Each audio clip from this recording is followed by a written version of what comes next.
कभी ऐसा हुआ है कि कोई अपने ख्यालों में इतना खो जाए कि ये भी भूल जाए कि वो है कहाँ? आज हम एक ऐसी ही कहानी की बात करने वाले हैं जो शायद कहीं न कहीं हम सबसे जुड़ी हुई है। ये कहानी है सपनों की और उन सपनों को हकीकत में बदलने के लिए जो कदम उठाने पड़ते हैं, उनके बीच की एक बड़ी चुनौती की। हम सबके अंदर एक प्लानर बैठा होता है ना, जो बड़े बड़े शानदार महल बनाता है, भविष्य के लिए जबरदस्त प्लानिंग करता है। ये कहानी इंसान की ठीक इसी आदत के बारे में है और ये भी दिखाती है कि जब हम सिर्फ ख्यालों में खोए रहते हैं तो होता क्या है। तो चलिए मिलते हैं हमारी कहानी के हीरो शेख चिल्ली से। वो एक बहुत ही आम से गांव का एक सीधा साधा लड़का है, लेकिन उसकी कल्पना, खैर वो कुछ भी हो, पर आम तो बिल्कुल नहीं है। आप देखिए, उसे आलसी कह देना तो बड़ा आसान है, पर यह पूरी सच्चाई नहीं है।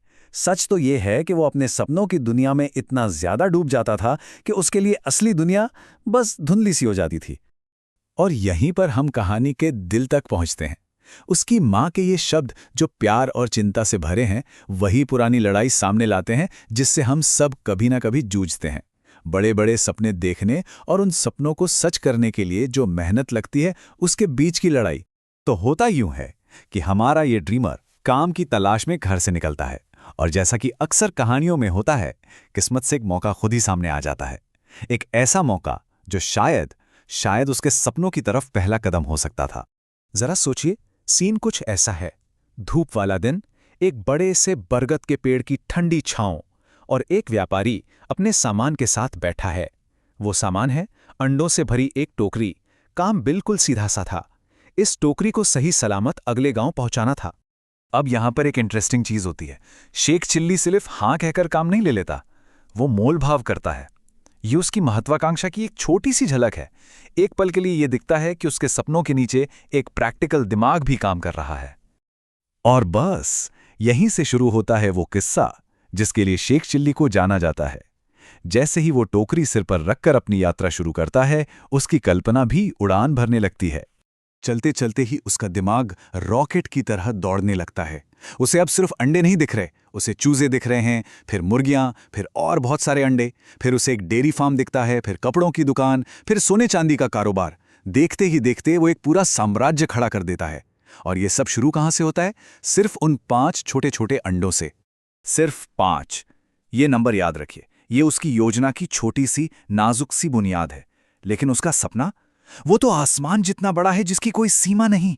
हकीकत और कल्पना के बीच का यही फासला इस कहानी को इतना दमदार बनाता है। और बात सिर्फ पैसों तक नहीं रुकती। वो अपने सपनों में और गहरा उतर जाता है। वो बस पैसा नहीं देखता, वो अपने माता पिता के चेहरे पर खुशी देखता है। वो सिर्फ एक मकान नहीं, बल्कि हंसी और प्यार से भरा एक घर देखता है। और ये सब वो सोच रहा है जब उसके सिर पर वो नाजुक सी टोकरी रखी है। लेकिन सपने तो आखिर सपने होते हैं ना, बहुत नाजुक। और अब कहानी उस मोड़ पर आती है जहां शेख चिल्ली का सपना हकीकत की कठोर दुनिया से जोर से जा टकराता है। वो अपने ख्यालों में इतना डूब चुका था कि जब उसने अपने ख्याली बच्चों को नामे गर्दन हिलाई, तो उसकी असली गर्दन भी हिल गई। बस एक छोटा सा अनजाने में हुआ इशारा, एक ऐसा इशारा जो उसका पूरा साम्राज्य तबाह करने वाला था। और बस एक ही पल में सब खत्म। टोकरी नीचे और उसके साथ शेख चिल्ली के सारे सपने भी जमीन पर बिखरे पड़े थे। जब व्यापारी गुस्से में उस पर चिल्लाता है, तो शेख चिल्ली जो जवाब देता है, वो सच में सब कुछ बयां कर देता है। व्यापारी के लिए तो ये सिर्फ कुछ अंडों का नुकसान था, लेकिन शेख चिल्ली के लिए, उसके लिए तो ये सब कुछ का नुकसान था। उसके सपनों का, उसके भविष्य का, उसके पूरे साम्राज्य का अंत था। तो सवाल ये उठता है कि इस कहानी से हमें क्या सीख मिलती है? इसका मतलब क्या है आखिर? देखिए, एक तरफ है सपना और दूसरी तरफ है काम। शेख चिल्ली का पूरा ध्यान भविष्य पर था। इतने बड़े बड़े आइडियाज पर था कि वो उस एक छोटे से लेकिन सबसे जरूरी काम को भूल ही गया, जो उसके ठीक सामने था। और क्या ये हम सबके लिए एक सबक नहीं है? असली तरक्की बड़े बड़े ख्याली पुलाव पकाने से नहीं होती, बल्कि छोटे छोटे कदम उठाने से होती है, जो हम हर रोज उठाते हैं। आखिर में शेख चिल्ली को एक बहुत बड़ी सीख मिली, भले ही उसके लिए एक बड़ी कीमत चुकानी पड़ी। सपने देखना बहुत अच्छी बात है, लेकिन वो सिर्फ सोचने से पूरे नहीं होते।